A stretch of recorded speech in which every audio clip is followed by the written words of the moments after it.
Okay, just to make a difference to the recent videos I've been making on YouTube, which are a lot of them are screen recording, I just wanted to show my face on here to quickly say that if there's anything that we should be doing in our 40s is constantly learning. We shouldn't stop learning. I've just come off TikTok and I'm going to highlight two videos that I just watched. The very first one is a lady doing deep dive on whatever it is that just pulls grabs our attention, and it could be from anything. It could be content that she's just come across or things that she's learning quite recently. And then very quickly was followed by a lady I tend to watch as well. I'm not following her, but she comes on my FYP page quite quickly, and she said she has been a lifelong learner. She's a professional student, and her content is mainly about explaining right copy.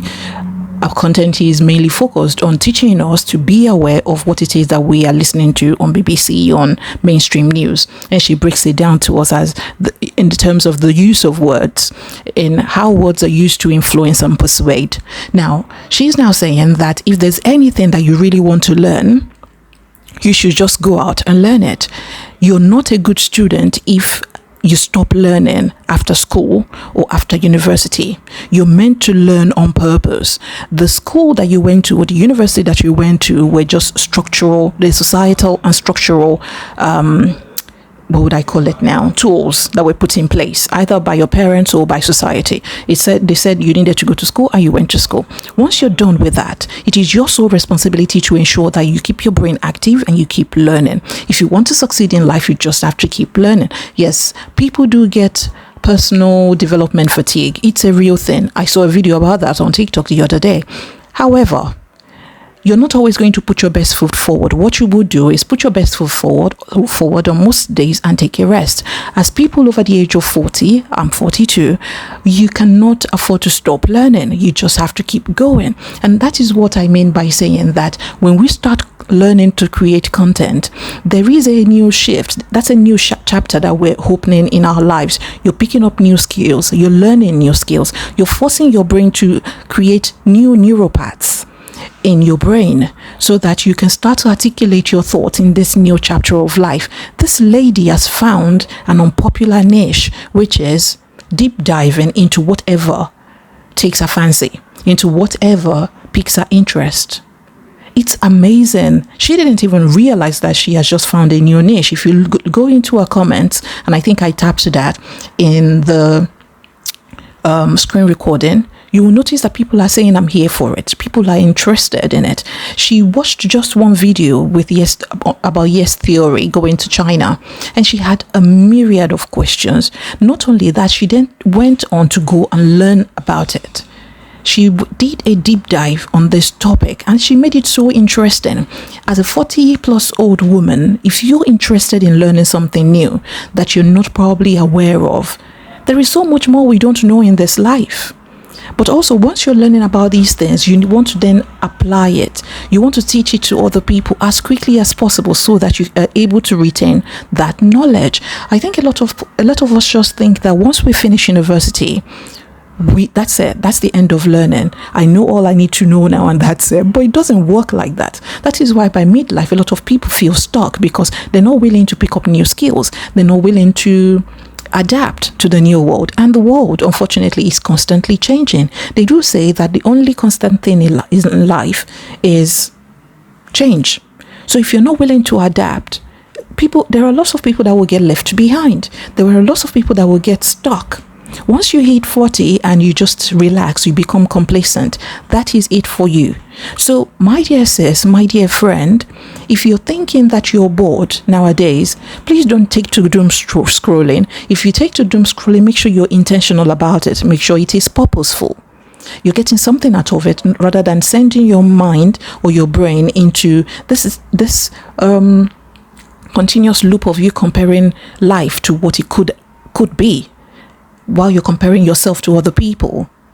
The time that you spend doom scrolling, you can actually spend it in creating content. Don't consume more than you produce. Otherwise, you're in trouble. And a lot of us, I feel, are in trouble.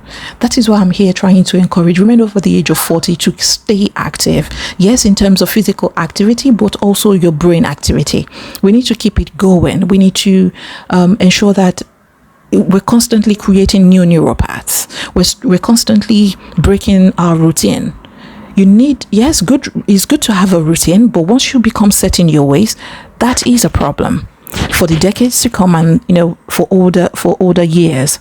So I think that we want to be able to take this thing seriously.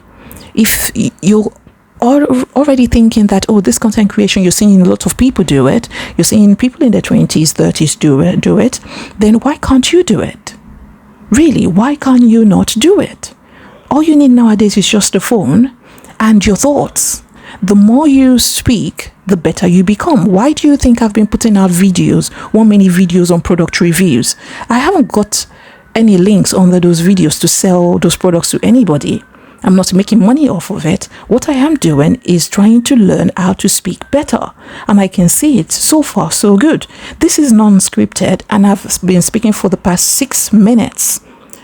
I'm yet to use a filler word, but now that my mind has gone into it, it will probably come out of my mouth. Essentially, what I am trying to say is that you can develop yourself. You don't need a lot to develop yourself, to stay active, to remain your best bet.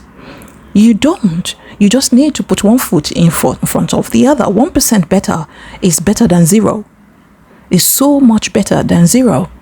And that is what I'm trying to encourage most of us to do. You just need to show up as your best self. You don't need to have a full face of makeup. Those who need your word will come and get it. They will come right to you. And what I'm saying also is that do this for the long-term benefits that it brings to you, rather than the monetary benefits that a lot of people are hung up about. I do those 1 minute videos because I just want to get better at speaking.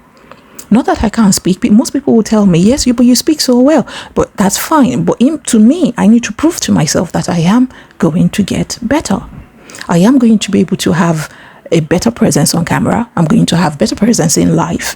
If I want to command a congregation or an audience of 10,000 people and make sure that what I'm saying makes sense, people understand what I'm saying, either professionally or casually. But you can only do that if you start now. If you start by putting what you learn to the test, by applying your knowledge. Just put one foot in front of the other. Create a 1 minute video about yourself, vocalize your thoughts, and play it back to yourself. Do it for the next 30 days and see what happens. Do it and put it out into the world, because the work that you do in public has immense benefits beyond your imagination. You don't know where it's going to take you. So what are you waiting for, right?